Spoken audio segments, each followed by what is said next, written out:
Hello friends, welcome to my YouTube channel Deepak learn live में आपका स्वागत है। आशा करता हूँ, उम्मीद करता हूँ आप सभी अच्छे होंगे। तो जैसा कि सीटेट का एग्ज़ाम आपको पता है सभी को 14 और 15 तारीख दो दिन मतलब होने वाला है इस दिसंबर में। तो मैंने एक वीडियो बनाया था जिसमें कई सारे मतलब मेरे बड़े भाई बहन या छोटे हों उनका कमेंट आया था। तो कमेंट में मतलब ये चीज़ पूछ रहे थे कि मैं, जैसे कुछ का कमेंट था कि सीडीपी में मेरा स्कोर नहीं हो पाता, बहुत कोशिश करता हूँ। कुछ लोगों का कमेंट था कि ईवीएस हिंदी में मतलब स्कोर नहीं हो रहा मेरा। कुछ मतलब सिस्टर्स हैं जो बड़ी हैं, मतलब शादी आदि हो गई है, तो उनका मतलब कमेंट था कि मैं एक हाउस वाइफ हूँ और 2-3 बार एग्ज़ाम दे चुकी हूँ बट क्वालिफाई नहीं होता है। और कुछ मतलब ऐसे हैं इनकी शादी आदि नहीं हुई बट वो भी कई बार एग्ज़ाम दे चुके हैं बट वो भी ये कहते हैं कि मेरा क्वालिफाई नहीं होता है। तो मैं क्या करूँ, मतलब बहुत ज़्यादा परेशान हूँ, टेंशन रहती है इस चीज़ की। और तो इन सभी का मतलब प्रश्नों का आपको इस वीडियो में उत्तर मिलेगा। तो वीडियो को बिल्कुल लास्ट तक देखें और बिल्कुल भी स्किप ना करें, आपको हर एक सवाल का आपका जवाब मिलेगा। तो शुरुआत करेंगे हम। तो पहला तो हम, और रही बात इसकी, पहला तो हम सभी से एक ही बात कहते हैं, कोई भी एग्ज़ाम हो, चाहे ये एग्ज़ाम हो या अदर कोई भी एग्ज़ाम हो, तो उसके लिए पहला आपका माइंड जो है पॉजिटिव रहना चाहिए। यानी कि पॉजिटिव माइंड सेट अगर आपका है, अच्छे से है, आपका दिमाग स्थिर है, तो आप कुछ भी चीज़ को कर सकते हो, अच्छे से कर सकते हो। और अगर आपका माइंड ही पॉजिटिव नहीं है, आप नेगेटिव सोच रहे हो, क्या होता है ना, जब हम कोई एग्ज़ाम की प्रिपरेशन करते हैं तो सबसे पहले हम क्या करते हैं, जब उसका लास्ट टाइम बचता है तो हम फिर मतलब अंदर से इतना टेंशन हो जाता है, हेजिटेशन हो जाता है, इतना प्रेशर आ जाता है हमारे ऊपर, तो हम क्या करते हैं, यूट्यूब पर आते हैं, कई सारी वीडियो देखते हैं। तो आप जितनी सारी वीडियो देखोगे, हर एक वीडियो में आपको अलग अलग मतलब कंक्लूजन मिलेगा। कोई टीचर कुछ कुछ बताएगा, कोई कुछ बताएगा, मतलब आपको हर एक चीज़ अलग अलग मिलेगी। आपको जिस टीचर की बेटर बात लगती है आप वही चीज़ फॉलो करने लगते हो सकता है उस टीचर के लिए वो चीज़ बेटर रही हो, आपके लिए ना रहे। ये बात आपको समझने की ज़रूरत है। मान लीजिए मैं भी ये कह दूँ कि मतलब मैंने इस तरीके से पढ़ाई करके ये एग्ज़ाम क्लियर किया था, तो इसका मतलब ये नहीं है कि आप वो चीज़ करो। हो सकता है आपका पूरा प्रोसेस बिल्कुल हमसे अलग हो। तो मतलब हम किसी दूसरे को कॉपी ना करें, मतलब हमारा पहला ये मकसद है, हम किसी दूसरे को कॉपी ना करें। जितना हमें आ रहा है ये तो हमें खुद पता होगा ना कि हमारे अंदर क्वालिटी किस चीज़ की है, क्या चीज़ हम कर सकते हैं बेटर। तो अपने ऊपर ध्यान दो और खुद से ये देखो। सबसे पहले खुद पे भरोसा बहुत ज़रूरी है। अगर आपको खुद पे भरोसा नहीं है तो मैं मतलब कह सकता हूँ कि आप कहीं ना कहीं अभी भी अपने एग्ज़ाम से कई गुना दूर हो पास करने से। आपके अंदर और खुद मतलब इतना पॉजिटिव आपका माइंड है और खुद आपके अंदर भरोसा है, आपके अंदर मतलब इस तरीके का एटीट्यूड होना चाहिए कि हाँ ये चीज़ हमें आती है। मैंने कई बार बताया अपनी वीडियो में कि आपके अंदर खुद ये चीज़ होनी चाहिए कि मैं इसको किस तरीके से, आपने जैसे एग्ज़ाम दिया, एक बार दे चुके, 2 बार दे चुके, मोस्टली करके ये होता है आप पहली बार एग्ज़ाम दो और एक एक पहली बार में अगर आप क्वालिफाई नहीं कर पा रहे हो तो अपनी गलतियों को देखो कि हमने गलती करी कहाँ। अगर आपने वो गलतियाँ पकड़ ली तो मैं डेफिनेटली कहता हूँ आपको एग्ज़ाम क्रैक करने से कोई नहीं रोक सकता है। होता क्या, हमने एक बार एग्ज़ाम दिया, क्लियर नहीं हो पाया, फिर हमने दोबारा दिया, नहीं हो पाया, हम बार बार एग्ज़ाम देते हैं, उसी पैटर्न को रिपीट करते हैं। आपको वो पैटर्न रिपीट नहीं करना बिल्कुल भी। एक बार आपका एग्ज़ाम क्लियर नहीं हुआ, उस पैटर्न को छोड़ दो, अपना दूसरा पैटर्न अपनाओ कि अगर हम नेक्स्ट टाइम पर क्या करें। ये चीज़ आपको बहुत ज़रूरी है समझना। तो मैंने क्या बोला, पॉजिटिव माइंडसेट रखो। और सबसे इम्पोर्टेंट मैंने ये है कि फुल आपके अंदर कॉन्फिडेंस होना चाहिए। आपके अंदर अगर कॉन्फिडेंस नहीं है तो आप मतलब लो में चले जाओगे, लो होते ही चला जाएगा। जैसे जैसे एग्ज़ाम आपके पास आएगा आप उतना ज़्यादा डिमोटिवेटेड होते चले जाओगे। तो इस सबसे बढ़िया ये कि ये खुद पे भरोसा रखो, खुद पे बिलीव रखो इतना कि मैं इस चीज़ को कर सकता हूँ। जब कोई दूसरा कर सकता है तुम नहीं कर सकते हो, मुझे ये चीज़ बताओ। हाँ, वो बात एक अलग है कि आप मतलब सब कुछ आ रहा है लेकिन आने के बाद में एग्ज़ाम हॉल में ये होता है ना कि हम इतना कन्फ्यूज हो जाते हैं कि मतलब प्रेशर इतना आ जाता है कि हमें जो आता है हम वो भी भूल जाते हैं। ये बात एक कॉमन है, लेकिन अब इतना भी ना भूल जाइए कि आपका एग्ज़ाम ही नहीं क्वालिफाई हो पा रहा है।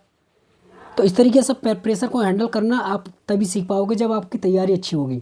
अगर आपकी तैयारी अच्छी नहीं है तो बहुत कम चांस है कि आप इस तरीके का प्रेशर झेल पाओ। और आपको ये पता है कि जब हमें जो चीज़ आती है वो एग्ज़ाम हॉल में जाते ही खन हर चीज़ को हम भूल जाते हैं। और इसमें क्या है, मैंने आपको क्या बताया था कि सबसे इम्पोर्टेंट है PYQ। जिस भी बंदे ने PYQ लगाए, हम आप सभी से कहते हैं भाई ये मेरे पास एक बुक है ये। अगर मैं अपनी बताऊं तो मेरे पास में यूथ कंपटीशन का मैं सीटेट तैयारी की थी। मैंने 2 बार एग्ज़ाम दिया, मैंने आपको ये वीडियो में बताया कि मेरा 2 बार क्वालिफाई था। तो मेरे पास में पर्टिकुलर सब्जेक्ट की, जैसे CDP हो गया, CDP का अलग पूरा मेरे पास यूथ का है। मतलब प्रत्येक सब्जेक्ट की अलग अलग मैंने यूथ कंपटीशन का PYQ ले रखा था। मेरा एक ही मकसद था, मैंने ये सोचा था अगर आप PYQ लगा रहे हो तो इस तरीके से लगाओ कि अगर नेक्स्ट बार अगर PYQ उठाओ तो वहाँ से आंसर खुद निकले, खुद उत्तर ये बोले कि हाँ मैं खुद ही मतलब सॉल्व हो रहा हूँ। आपको इस तरीके से लगाना है। ये नहीं है कि आप लगा रहे हो बार बार और आपको आ नहीं रहा, तो इसका मतलब क्या है, आप दिमागी सेट नहीं है, आपका माइंड पॉजिटिव ही नहीं है, आप उस चीज़ को देख ही नहीं पा रहे हो। जो सीटेट का जो एग्ज़ाम है भाई वो अदर एग्ज़ाम से बिल्कुल हटके है। अदर कॉम्पिटेटिव एग्ज़ाम में क्या होता है, वहाँ फैक्चुअल नॉलेज पूछी जाती है, बट सीटेट ऐसा बिल्कुल नहीं करता, वो एकदम कॉन्सेप्चुअल नॉलेज पूछता है आपसे। आपके अंदर ये देखता है कि आपके अंदर कितना नॉलेज है, कि अगर आप एक छोटे बच्चे को पढ़ाओगे तो आप उसको किस तरीके से समझ पा रहे हो। अगर कोई बच्चा गलती कर रहा है इसका मतलब ये नहीं कि आप उससे डांट दो, अपने विचार से उसमें इतना विचार विमर्श करो कि हम इसको बच्चे को किस तरीके से पढ़ा सकते हैं, किस तरीके से समझा सकते हैं। मेन चीज़ है आपकी नॉलेज कॉन्सेप्चुअल होनी चाहिए, अतार्किक चिंतन की ज़्यादा अपने अंदर सोच समझ होनी चाहिए। ये चीज़ को आपको बहुत अच्छे से समझना पड़ेगा। और जब तक आप इसको नहीं समझोगे भाई, मैं बार बार कहता हूँ, जिस दिन आपका एक बार सीटेट क्वालिफाई होगा आप 10 बार दोगे, 10 बार भी क्वालिफाई कर दोगे। अब कोई मुझसे कहे कि मैं एग्ज़ाम दूँ, अब मैं कितनी बार एग्ज़ाम दूँ, मैं उतनी बार क्वालिफाई कर दूँगा। पहली बार मैं अपनी बात करूँ, मैंने पहली बार दिया, मेरा क्वालिफाई नहीं हुआ था, मैं ये बात बोल रहा हूँ। बट मैंने फिर उसके बाद 2 बार दिया, दोनों बार क्वालिफाई किया। इसका क्या रीज़न था, पहली बार मैंने सब कुछ समझ लिया था कि आखिर ये हमसे चाहता क्या है, एग्ज़ाम हमसे पूछना क्या चाहता है। सबसे बड़ी प्रॉब्लम यह है कि हम खुद को ही नहीं समझ पा रहे हैं। हम सभी से कहते हैं, मेरे यहाँ बड़े भाई बहन जितने भी हों, छोटे हों हमसे, और मैं कोई टीचर नहीं हूँ, इसलिए मतलब आप मुझे भाई समझो अपना, बस एक छोटा मोटा गाइडेंस समझो। मैं किसी से ये नहीं कहता हूँ, मैं सबसे पहले यही कहता हूँ भाई खुद को समझ लो, खुद को समझ लो कि हम मतलब इस चीज़ को कर सकते हैं या नहीं कर सकते हैं। खुद की पढ़ाई पे ज़्यादा फोकस करो। और जब PYQ मेन चीज़ है, अगर PYQ आप लगा रहे हो तो अब उसी से अंदाज़ा लगाओ कि पेपर में आने वाला क्या है और क्या पूछने वाला है और किस तरीके से पूछ रहा है वो हमसे। आपको किसी से पूछने की ज़रूरत नहीं है। अब मैं ये भी नहीं कहता हूँ कि मेरी वीडियो देखो, मेरी वीडियो नहीं देखो, अब मैं ये पूछता हूँ, मैं कह रहा हूँ किसी की मत देखो, बट अगर आपके अंदर खुद एक चीज़ की नॉलेज है आप खुद कर ले जाओगे। और सबसे इंपॉर्टेंट है, किसी की कोई भी मतलब यूट्यूब पर वीडियो देख रहा है, किसी टीचर की मान लो 20 मिनट का वीडियो है, या सॉरी 20 प्रश्न करा रहा है, या 40 करा रहा है, या 80 प्रश्न करा रहा है, तो अगर मान लो कोई टीचर 100 प्रश्न करा रहा है, मैं गारंटी दे रहा हूँ कम से कम 3 या 4 घंटे की वीडियो बनाएगा। और मैं ये गारंटी दे रहा हूँ, अगर आप 1 या 1.5 घंटे पढ़ लेते हो, 2 घंटे पढ़ लेते हो, या 3 घंटे खुद से सेल्फ स्टडी कर लेते हो, आप 150, 200, 250 प्रश्न लगा लोगे। तो इसलिए सेल्फ स्टडी इतना इसलिए बेटर होती है कि आप ज़्यादा से ज़्यादा उस चीज़ को पढ़ सकते हो, कवर कर सकते हो, समझ सकते हो। और इस टाइम आपको किसी से लड़ाई झगड़ा नहीं करना है किसी भी तरीके से। मैं सभी से कहता हूँ, जितने भी एग्ज़ाम प्रिपरेशन कर रहे हो, किसी भी तरीके से लड़ाई झगड़ा नहीं करना, किसी भी तरीके का स्ट्रेस नहीं लेना। आपकी एक दिन की लड़ाई क्या होगी, आपके पूरा 5-6 दिन आपको ये बर्बाद कर देगी। आपके पास सिर्फ 8 दिन का समय बचा है। इन 8 दिनों में आपको रिलैक्स रहना है, कूल रहना है। और कोई भी आपके घर वाला XYZ कोई भी हो, वो आपसे ये बोले कि मतलब ये काम वो काम, सीधा मना कर दो। जब तक मेरा एग्ज़ाम क्वालिफाई नहीं हुआ, मुझे इस 8 दिन तो कम से कम पढ़ लेने दो। क्योंकि देखो यार, किसी घर में होती, मैं जानता हूँ, मैं भी एक मिडिल क्लास से हूँ, तो मुझे पता है पढ़ाई के टाइम पे हर एक बंदा मतलब हर एक घर में ये होता है। उन लोगों को ये फोकस नहीं होता कि मतलब ये पढ़ रहा है तो इसे पढ़ने दें। उनका काम होगा बस, उन्हें अपने काम से मतलब होता है, हमारा काम कर दो। आपको चाहे हो सकता है घर वाले चाहे लेक्चर भी दे दें, बस इन सबसे एक ही मतलब है, सभी से एक बार कह दो कि मुझे इन 8 दिन में बिल्कुल भी डिस्टर्ब ना करो, अपना फोकस करो। जो उनका काम है वो खुद कर लेंगे। इसलिए जितनी भी मेरी बड़ी सिस्टर हैं, मतलब जिनकी शादी हो गई है, तो वो भी अपने मतलब हस्बैंड हो उनके या सास ससुर हो, उनसे बोल दें कि मुझे प्लीज़ इन 8 दिनों में बिल्कुल भी डिस्टर्ब ना करें। क्योंकि एग्ज़ाम से बड़ा कुछ भी नहीं है। अगर एक बार आपकी जॉब लग जाएगी ना, अभी वो आपको 2 घंटे का समय नहीं दे रहा, जब जॉब लग जाएगी आपको, फिर तो आप किसी ने स्कूल में पढ़ाने जाओगी ना, कम से कम वहाँ पे 5, 6, 8 घंटे समय दोगी, तब तो उन्हें कोई दिक्कत नहीं होगी। बट अभी उन्हें दिक्कत है, तो इसलिए उन्हें समझाओ, अपने घर वालों को समझाओ, शादी होगी तो अपने सास ससुर हस्बैंड को समझाओ कि इन 8 दिनों में अच्छे से पढ़ने दें हमें, ताकि हमारा एग्ज़ाम क्वालिफाई हो जाए। और मेरी कोशिश यही है कि अच्छे से आप तैयारी करके जाओगे तो कोई दिक्कत नहीं होगी। तो मैंने पहला फोकस यही बताया कि अभी मतलब अब आपके पास में कुछ ऐसा है नहीं कि आप डीप पढ़ सको, आपके पास में जितना है। बस मैं बार बार ये कहता हूँ, मैंने खुद PYQ से एग्ज़ाम क्रैक किया। मेरे अंदर खुद एक क्वालिटी है, मैं यार वीडियो नहीं देख पाता हूँ किसी की ज़्यादा, क्योंकि वीडियो से 20 क्वेश्चन अगर मैं पढ़ रहा हूँ तो कम से कम 2-2.5 घंटे का समय बर्बाद कर रहा हूँ, क्योंकि वो टीचर समझाएगा। और वो चीज़ अगर हम सेल्फ स्टडी कर रहे हैं तो उसको हम ज़्यादा से ज़्यादा कोशिश करते हैं समझने की। तो मैं आपसे ये बात कह रहा हूँ, PYQ लगाओ जितना हो सके, प्रीवियस ईयर पेपर, और उनसे समझो, उनको जितना लगा रहे हो उसको कंप्लीट करो।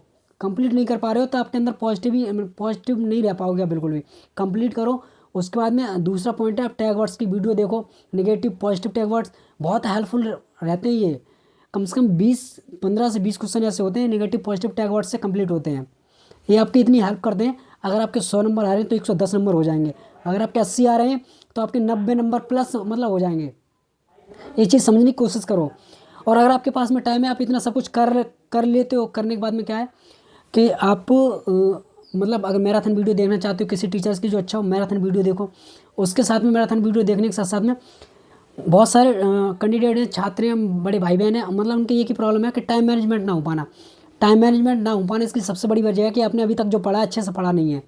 आप जब एग्जाम हॉल में जाते हो, किसी भी प्रश्न को पढ़ रहे हो, एक बार में अगर आप समझ नहीं पा रहे उसको, तो फिर आप दोबारा पढ़ोगे, जैसे ही दोबारा पढ़ोगे टाइम आपका ख़त्म होगा। आपको पता है 150 मिनट और 150 प्रश्न, प्रत्येक प्रश्न 1 मिनट का होता है। आपने एक प्रश्न अगर सॉल्व किया और वो अगर आपसे नहीं आ रहा तो वो पूरा उतना ही टाइम आपका कंज्यूम कर जाएगा, उतना ही आपको खर्च करना पड़ेगा। तो इससे बेटर है घर पे इतनी प्रैक्टिस करके जाओ, इतना अच्छे से लगा के जाओ प्रीवियस पेपर कि आपको प्रश्न पढ़ते ही उत्तर खुद निकलने लगे। इतना हो गया ना, तो मैं डेफिनेटली श्योर होकर कहता हूँ कि आपका टाइम मैनेजमेंट बहुत ईजी हो जाएगा। 100 कोशिश करो 130 140 मिनट में पूरा पेपर ख़त्म करने की, मैं OMR फिल करने की। मैं अगर एग्ज़ाम देने बैठता हूँ तो मेरा है 120 मिनट, 120 मिनट, 110 मिनट में पूरा पेपर ख़त्म। OMR भरते समय मतलब 130 मिनट तक मैं पूरा एग्ज़ाम कंप्लीट कर लेता हूँ। और ये तभी हो पाएगा जब आप अच्छे से पढ़ के जाओगे, सोच समझ के जाओगे। ज़्यादातर क्या होता है, अगर आप एक बार नहीं 50 बार एग्ज़ाम दे दो, अगर आपने चीज़ समझ के नहीं पढ़ी है तो आप नहीं कर पाओगे। तो इसलिए मैं सभी से एक ही चीज़ कहता हूँ, खुद पे भरोसा रखो, खुद पे बिलीव रखो, नेगेटिव बातों से दूर रहो, पॉजिटिव माइंडसेट रखो, एटीट्यूड ऐसा रखो कि हमने जो चीज़ पढ़ा वो कंप्लीट अगर हो गया तो ऑटोमेटिक पॉजिटिव हो जाओगे आप। तो इस बात का बेहद ध्यान रखो। तो वीडियो ज़्यादा बड़ी हो रही है तो वीडियो को हम यही स्टॉप करते हैं। कोई अगर आपकी और क्वेरी हो, कमेंट बॉक्स में पिन कर दीजिए, कमेंट कर दीजिए, उसका जवाब मैं फिर दूंगा। कोशिश यही करता हूँ मैं हर एक कमेंट का जवाब दे देता हूँ। मैं ना दे पाऊँ तो इस वीडियो के माध्यम से आप सभी से क्षमा चाहता हूँ। तो thank you so much, wish you all the best, best of good luck, best, God bless you कि जितने भी तैयारी कर रहे हो इस बार सभी का एग्जाम क्वालिफाई हो। Thank you so much.